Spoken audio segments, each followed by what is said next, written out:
18-ci sualda verilən reaksiya üçün tarazlıq sabitinin qiymətini hesablayaq. Tarazlıq sabiti alınan maddələrin tarazlıq qatlıqlarını başlanğıc maddələrin tarazlıq qatlıqlarının hasilinə bölməklə tapılır.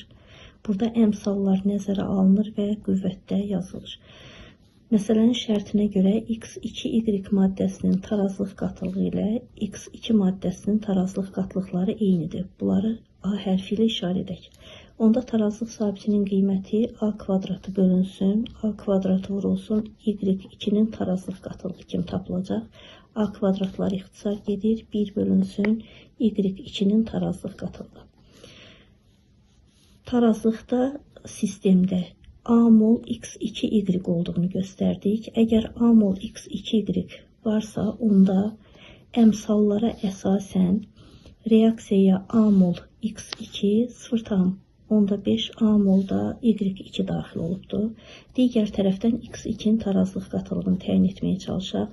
X2-nin başlanğıc miqdarı N moldur, onda tarazlıq qatılığı N-A ilə göstərilə bilər.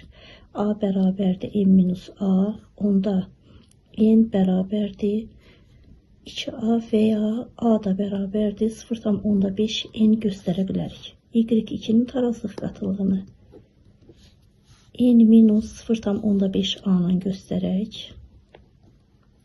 A-nın yerinə 0,5 N yazsaq, N-0,5 vurulsun 0,5 N bərabərdir 0,75 N.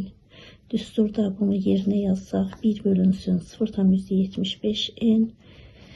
1 ilə 0,75-i 0,25-ə ixtisar eləsək, 4, 3 və cavab 4 bölünsün 3 N kimi göstəriləcək. Düzgün cavab A bəndi.